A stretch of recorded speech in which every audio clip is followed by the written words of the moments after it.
तो उसके बाद एक मॉडल आया, कौन सा मॉडल आया, क्वांटम मैकेनिकल मॉडल, ठीक है। तो एक स्क्रॉडिंगर क्या थे, एक साइंटिस्ट थे, ठीक है, ठीक है। तो स्क्रॉडिंगर एक साइंटिस्ट थे, उन्होंने एक इक्वेशन दी थी पहले, ठीक है।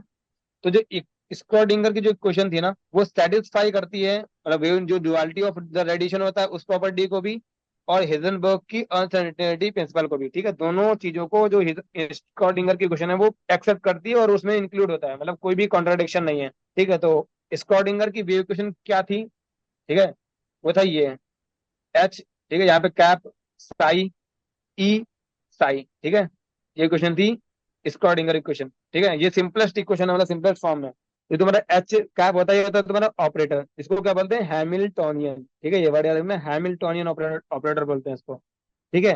और ये होता क्या है, जो जितनी एनर्जीज होती है, ठीक है, सिस्टम में जितनी एनर्जीज होती है, एक तुम्हारा इलेक्ट्रॉन मोशन में है तो काइनेटिक एनर्जी होगी, तुम्हारा इलेक्ट्रॉन और प्रोटॉन का अट्रैक्शन होगा तो वहां पे क्या होगा, अट्रैक्टिव पोटेंशियल एनर्जी होगी, और इलेक्ट्रॉन का रिपल्शन होगा तो एक रिपल्सिव पोटेंशियल एनर्जी होगी। तो जो सारी potential energy plus kinetic energy का सम होता है, वो तुम्हारा ये एच कैप जो होता है वो कंसिस्ट करता है, ठीक है। तो ये टोटल एनर्जी ऑफ सिस्टम होती है, ठीक है। और यहाँ जो साई होता है ना, ये होता है solution of this wave function. ये जो वेव होती है ना, जो वेव इक्वेशन है, इस साई होता है इसका सोल्यूशन, मतलब ये ऐसे समझ लो, तुमको सिंपलेस्ट वे में समझाता हूँ, ठीक है। जैसे मान लो तुम्हारा इक्वेशन, मान लो x + 5 = 0, ठीक है, ये क्या है, इक्वेशन, ठीक है। तो इस इक्वेशन का सोल्यूशन क्या होगा, जो x की वैल्यू होगी तो यहाँ पे x क्या आएगा, -5, ये इसका सोल्यूशन होगा, ठीक है। तो ये क्या होती है, इक्वेशन होती है। ऐसे मान लो कोई 2 डिग्री इक्वेशन भी हो सकती है, इसमें एक्स स्क्वायर का टर्म आएंगे, ठीक है। ऐसे 3 डिग्री इक्वेशन भी हो सकती है। तो ये क्या है, इक्वेशंस है, ठीक है। वैसे यहाँ पे क्या है, स्क्रोडिंगर इक्वेशन है, और जो इसकी एक्स की वैल्यू आती है वो क्या होते हैं, इसका सोल्यूशन होता है। वैसे यहाँ जो साई है इसको बोलते हैं शाई, ठीक है। तो ये साई क्या होता है, इस स्क्रोडिंगर इक्वेशन का सोल्यूशन होता है, ठीक है। तो यहाँ पे ये क्या है, स्क्रोडिंगर इक्वेशन है। और जो तुम्हारा ये जो साई होता है, साई, ठीक है, साई क्या होता है, तुम्हारा फंक्शन होता है XY Z का, ठीक है। तो ये क्या होता है, सोल्यूशन ऑफ इक्वेशन होता है, ये जो स्क्रोडिंगर इक्वेशन है उसका सोल्यूशन होता है। जैसे यहाँ पे एक्स क्या था, ये 1 डिग्री इक्वेशन का सोल्यूशन था, 2 डिग्री होता है तो 2 डिग्री इक्वेशन का सोल्यूशन होता है। वैसे यहाँ पे शाई क्या होगा, स्क्रोडिंगर इक्वेशन का सोल्यूशन होगा। इसको हम साई को क्या बोलते हैं, वेव फंक्शन, ठीक है। साई को बोलते हैं वेव फंक्शन। अगर हम साई स्क्वायर कर देते हैं, ठीक है, तो ये हमको देता है probability of finding the electrons at a point in the space x, y, z, ठीक है। जो तुम्हारा 2D कोऑर्डिनेट होता है वो x, y, z या z, x के फॉर्म में होता है, ठीक है। अगर तुम्हारा जिस प्लेन में होगा, अगर 3D जो होता है ना, जब 3D में देखते हैं कोई चीज, तो कॉम्पोनेंट क्या बनता है, y, z, ठीक है। तो मान लो स्पेस में कोई पॉइंट है x, y, z, तो वहां पे अगर तुमको probability of finding the electron बताना है ना, तो जो साई फंक्शन होगा उसका जो स्क्वायर होगा वो वहां पे प्रोबेबिलिटी बताएगा, प्रोबेबिलिटी ऑफ फाइंडिंग इलेक्ट्रॉन्स, ठीक है। और जो तुम्हारा साई स्क्वायर इंटू डीवी होता है, साई स्क्वायर को मल्टीप्लाई करो तो डीवी से, डीवी क्या, वी यहाँ पे वॉल्यूम, स्मॉल वॉल्यूम, ठीक है। तो ये तुमको देता है probability of finding the electron in the dV volume, ठीक है। तो ये तुम्हारा नॉर्मली जब होगा तो तुमको एक पॉइंट में बताएगा, अगर तुमने डीवी वॉल्यूम से मल्टीप्लाई कर दिया तो तुमको डीवी वॉल्यूम में बताएगा कि इस वॉल्यूम में कितना तुम्हारा प्रोबेबिलिटी है किसी इलेक्ट्रॉन को फाइंड करने की। ठीक है, आगे देखो। तो जब हम ये स्क्रॉडिंगर इक्वेशन जो हमने ऊपर पढ़ी, ठीक है, जो H cap psi equal to E psi, जब इसको हम सॉल्व करते हैं फॉर हाइड्रोजन एटम, ठीक है, तो वो इक्वेशन सॉल्व होके ये आती है, ठीक है। तो ये इक्वेशन सॉल्व होके ये आती है, ठीक है। ये तुमको याद नहीं करनी है, पर तुमको टर्म बता देता हूँ होता क्या है। तो ये तुम्हारा, इसको जो हम ये है तो इसको बोलते हैं पार्शियल डिफरेंशिएशन। ये डी क्या होता है, डिफरेंशिएशन होता है ना, वैसे ये साइन होता है partial differentiation.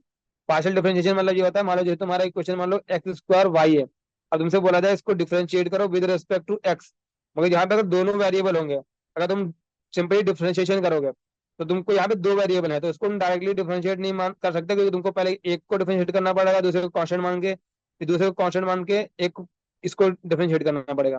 But partial differentiation का मतलब ये होता है कि अगर पार्शियल डिफरेंशिएशन लिखा हुआ है विद एक्स, तो इसके अलावा जितने भी टर्म होते हैं वो सारे हम मान लेते हैं कि वो कांस्टेंट है, ठीक है। वेरिएबल ना मान के कांस्टेंट, यानी तुम्हारा जो साई फंक्शन है, वेव फंक्शन, उसका partial differentiation with respect to x, double differentiation बल्कि, plus double differentiation of wave function with respect to y, similarly with respect z, plus 8 pi square m/h square E - v psi equal to 0, ठीक है। ये तुम्हारा आता है जो hydrogen के लिए सॉल्व करते हैं, ठीक है। यहाँ पे तुम्हारा V क्या होता है, पोटेंशियल एनर्जी होता है, E क्या होता है, टोटल एनर्जी होता है, ठीक है। ये तुम्हारा मतलब इसको याद करने की जरूरत नहीं, बस तुमको मतलब आइडिया होना चाहिए, हाँ ऐसा कुछ होता है, ठीक है। तो क्या होता है ना, जब हम पोजीशन को मेजर करते हैं x comma y comma z में, ठीक है, जो तुम नॉर्मली अभी तक मेजर करते आए हो, उसको बोलते हैं कार्टेशियन कोऑर्डिनेट, ठीक है, उसको क्या बोलते हैं, कार्टेशियन कोऑर्डिनेट। मगर अगर हम किसी पॉइंट की पोजीशन मेजर करते हैं in the form of r comma theta comma phi, ठीक है, एक हम डिस्टेंस यूज करेंगे, दो एंगल का यूज करेंगे, तब हम उसको बोलते हैं पोलर कोऑर्डिनेट्स। क्या बोलते हैं? Polar coordinates. ठीक है, ये Cartesian coordinate x comma y comma z के फॉर्म में, अगर r comma theta comma phi के फॉर्म में होगा तो उसको बोलते हैं पोलर कोऑर्डिनेट्स। ठीक है, तो मान लो कि एक पॉइंट है at a distance of r है, ठीक है, फ्रॉम द ओरिजिन। और थीटा जो होता है, थीटा क्या होता है, theta is the angle with the z axis. ये फिक्स होता है, मतलब जो तुम्हारा पोलर कोऑर्डिनेट होता है ना, ऐसे ही होता है। तो थीटा एंगल होता है वो तुम्हारा जेड एक्सिस के साथ होता है, जो पोलर कोऑर्डिनेट सिस्टम में। ठीक है, वो तुम्हारा कार्टेशियन कोऑर्डिनेट सिस्टम होता है जब तुम्हारा x y z comma z को यूज करते हैं। ठीक है, और जो तुम्हारा जो फाई एंगल होता है ना, वो जो तुम्हारा पोजीशन आएगा, उसका जो प्रोजेक्शन लेंगे एक्स वाई प्लेन में, वो जितना एंगल बनाएगा एक्स एक्सिस के साथ में, उसको बोलते हैं फाई एंगल। ठीक है, वही मैंने यहाँ पे फिगर के फॉर्म में दे रखा है। मान लो ये तुम्हारा कोऑर्डिनेट है, ठीक है, ये पॉइंट है तुम्हारा स्पेस में, इसका पोजीशन अगर कार्टेशियन के फॉर्म में देखें तो x comma y comma z है। ठीक है, इसको फिल कर पा रहे हो ना थोड़ा सा? ये तुम्हारे बैक साइड में होगा ये वाली लाइन, ये तुम्हारी क्या है, ये फ्रंट वाली लाइन है। ठीक है, ये बैक वाली लाइन, ये तुम्हारी फ्रंट में, तुम्हारा फ्रंट में है। ठीक है, तो ये तुम्हारा आगे होगा। ठीक है, यानी तुम्हारा अगर तुम्हारा ये एक्स कोऑर्डिनेट है, मानी एक्स एक्स मान रखा है, ठीक है, यानी यहाँ से यहाँ तक की डिस्टेंस क्या हो जाएगी, ये एक्स। क्योंकि तुम्हारा ये तुम्हारा इसके पैरेलल में जाओगे तो ये तुम्हारा इधर एक्स है ना, यानी कि अगर एक्स इधर चलेगा, ठीक है, और वाई इधर चलेगा, और जेड इधर चलेगा, ठीक है, तब पहुंचेगा इस वाले पॉइंट पे। ठीक है, यानी एक्स इधर चलेगा, वाई इधर चलेगा, जेड इधर चलेगा, तीनों डायमेंशन में वो चलेगा। ये पोजिशन तुम्हारा क्या है, x comma y comma z. ठीक है, तो ये जो तुम्हारा है, ये यहाँ से मान लो ओरिजिन है, ठीक है, तो इसको जो ज्वाइन करोगे, तो आर क्या होता है, r is the distance from the origin. ठीक है, तो इसको बोलते हैं आर। और जो ये आर होता है, डिस्टेंस फ्रॉम द ओरिजिन, ये जो लाइन होगी, ये एंगल जो बनाएगी जेड एक्सिस के साथ में, उस एंगल को बोलते हैं थीटा। ठीक है, तो एंगल यहाँ तक लिखा हुआ है, makes the angle theta with the z axis. तो ठीक है, जो ये जेड एक्सिस में एंगल बनाते हैं उसको बोलते हैं थीटा।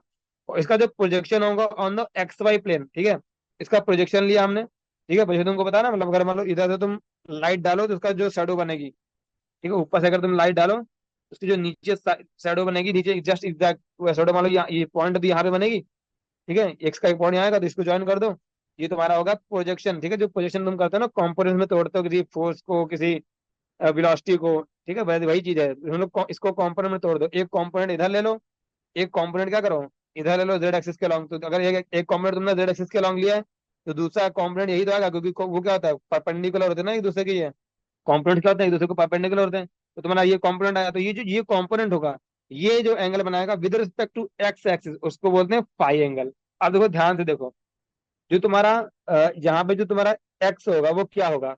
पहले सबसे सिंपल में जेड देखते हैं, देखो ये एंगल थीटा है, आर जो है वो एंगल बना रहा है theta with respect to z axis. तो जेड पे जो इसका प्रोजेक्शन होगा ऑन द जेड एक्सिस, वो क्या होगा बताओ। तो जो आर है ना, ये तुम्हारा कॉम्पोनेंट होगा, मान लो आर होता है, इसको दो कॉम्पोनेंट तोड़ते हैं, मान लो कोई हम तोड़ते हैं, ये आर मान ये थीटा एंगल है, तो ये क्या आता है, आर जेड कॉस थीटा।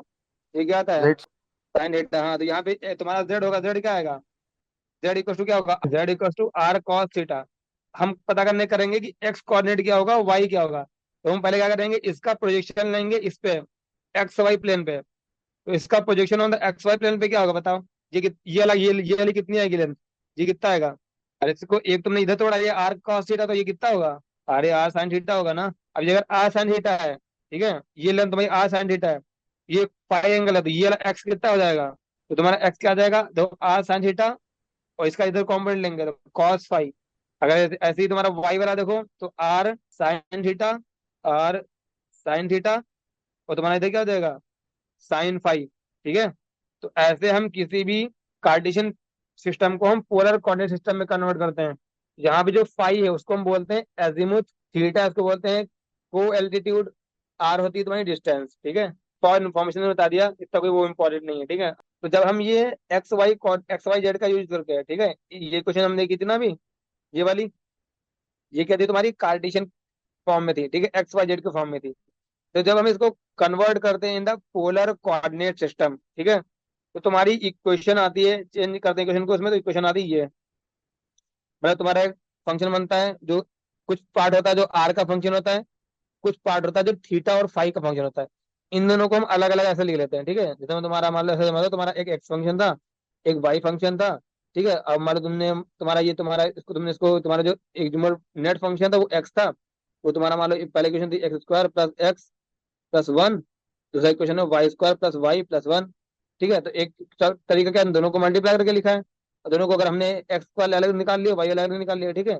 तो ऐसे ही जितने भी तुम्हारे उसमें टर्म आते हैं आर के फंक्शन को, उसको हम अलग लिख लेते हैं, और थीटा फाई अलग लिख लेते हैं, ठीक है। तो ये तुम्हारा psi as a function of r आता है, और दूसरा तुम्हारा function psi as a function of theta and phi, ठीक है। तो जो तुम्हारा साई जो फंक्शन होता है as a function of r, उसको हम बोलते हैं रेडियल पार्ट ऑफ वेव। क्या बोलते हैं? Radial part of wave. जो psi as a function of theta and phi होता है, तो एंगल होता है ना, इसलिए बोलते हैं एंगुलर पार्ट ऑफ वेव, ठीक है। तो जो तुम्हारा रेडियल पार्ट होता है वो डिपेंड करता है एन और एल पे, ठीक है। यानी एन क्या होता है, प्रिंसिपल क्वांटम नंबर, एल क्या होता है, एजीमुथल क्वांटम नंबर, ठीक है। और जो तुम्हारा एंगुलर पार्ट ऑफ वेव होता है वो डिपेंड करता है एम और एल पे। एम क्या तो होता है तुम्हारा magnetic quantum number, azimuthal quantum number. तो तुम्हारा एन क्या होता है, प्रिंसिपल क्वांटम नंबर।